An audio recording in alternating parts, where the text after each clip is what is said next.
अपनी जो जिसको हम स्वायत्त संस्था कहते थे वो कैसे गिरवी हो चुकी है भारतीय जनता पार्टी के पास। और मैंने तो सुना है कि शायद ज्ञानेश कुमार का प्रमोशन भी हो गया है, यानी कि उनको बिहार चुनाव जिताने का शायद इनाम मिल गया है। जिस तरीके से सीबीआई को देख लिया हमने, ईडीज को देख लिया, 500 से ज्यादा एलिगेशन लगते हैं विपक्षी पार्टियों के ऊपर और एक भी आप अपराध उनके ऊपर मतलब सिद्ध नहीं कर पाते हैं। पनोरमा ग्रुप, जो सोचता है वो करता है, आपके अपने सपनों का आशियाना। नमस्कार, सिटी पोस्ट लाइव देख रहे हैं आप और मैं हूं आपके साथ उत्तम झा। देखिए, आज आरजेडी की राष्ट्रीय कार्यकारी बैठक जो है वो हो रही है। अभी से कुछ देर पहले राष्ट्रीय अध्यक्ष लालू यादव, तेजस्वी यादव और राबड़ी देवी सहित आरजेडी के बड़े बड़े नेता जो है इस बैठक में मौजूद हुए। अभी हमारे साथ प्रदेश प्रवक्ता आरजू खान जी हैं। क्या कुछ कहिएगा, आज बड़ी बैठक आयोजित हो रही है? देखिए, ये हमेशा होती आई है, राष्ट्रीय कार्यकारिणी की बैठक होती है। जो राष्ट्रीय कार्यकारिणी के जो मेंबर्स हैं वो आते हैं और हर विशेष अवसर पे उनको बुलाया जाता है। तो ये वो रूटीन है और हमारे राष्ट्रीय कार्यकारिणी की बैठक होती है जो हमारे राष्ट्रीय जनता दल का जो संविधान है उसके हिसाब से ये चलता है, उस पे बातें होती हैं। तो जो भी मेंबर है आता है, हम सारे लोग इस विशेष स्थिति में, परिस्थितियों में हम उस पे बैठकर चर्चा करते हैं, गहन चर्चा करते हैं और फिर पार्टी का लाइन क्या होगा, स्टैंड क्या होगा, उसको आगे लेकर चलते हैं और आपके बीच में हम उसको बताते हैं। संभवतः ये कहा जा रहा है कि आज नेता प्रतिपक्ष तेजस्वी यादव को पार्टी में बड़ी जिम्मेदारी मिल सकती है। देखिए, ये कहां से ये चल रहा है, ये पहले से भी है राष्ट्रीय कार्यकारिणी में कि जो हमारे प्रदेश अध्यक्ष जी हैं वो सर्वोपरि हैं और उनके बाद अगर कोई भी निर्णय लेंगे उनके बाद तो वो आदरणीय leader of opposition Tejashwi Prasad Yadav हैं।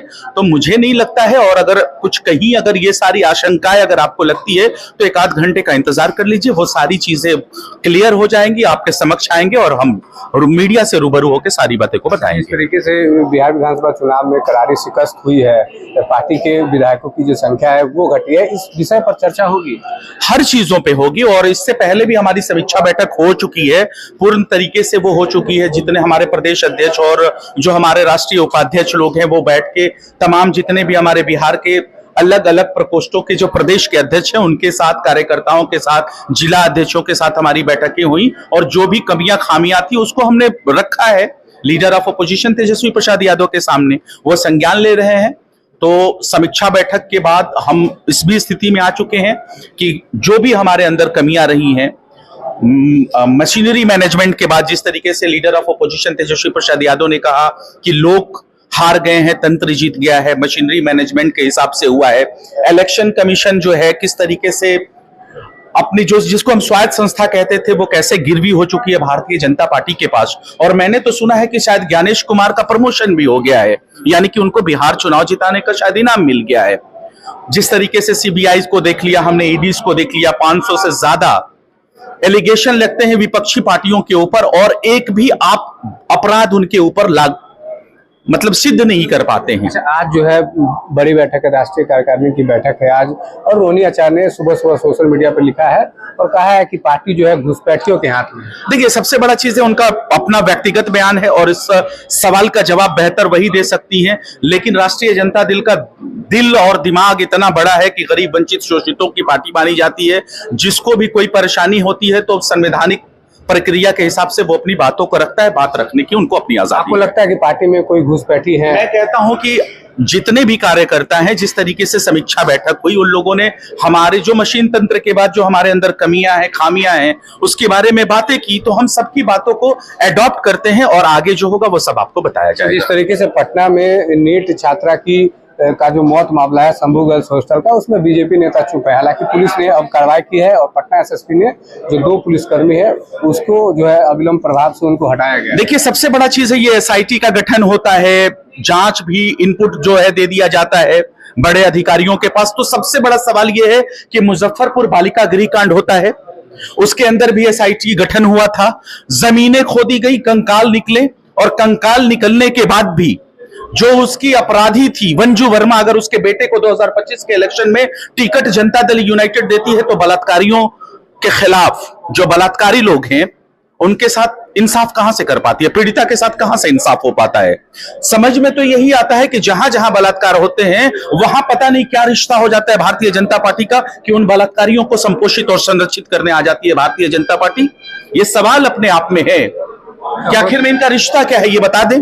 क्योंकि जिस तरीके से ये जो पीड़िता के साथ जो कार्रवाई हुई, जो रवैया होगा, पुलिस उसको बचाने की कोशिश कर रही थी, तो पुलिस किसके सर पे बचाने की कोशिश कर रही थी? क्या ये जो बच्चियां जो बाहर से आती हैं पढ़ने के लिए, एजुकेशन सिस्टम को मजबूत करने के लिए बिहार प्रदेश के, उनको जबरदस्ती सेक्स रैकेट के अंदर ढकेला जा रहा है? और उसमें क्या बिहार प्रदेश के बड़े बड़े सत्ता पक्ष के लोग मौजूद हैं? जो क्या लगता है हॉस्पिटल और हॉस्टल पे बुलडोजर चलना चाहिए? कौन चलाएगा? जितने भी भ्रष्टाचारी हैं, जितने भी बलात्कारी हैं, जितने भी अपराधी हैं, उनको भारतीय जनता पार्टी खाद, मिट्टी और पानी डालने का काम कर रही है, उनको यानी कि संपोषित कर रही है।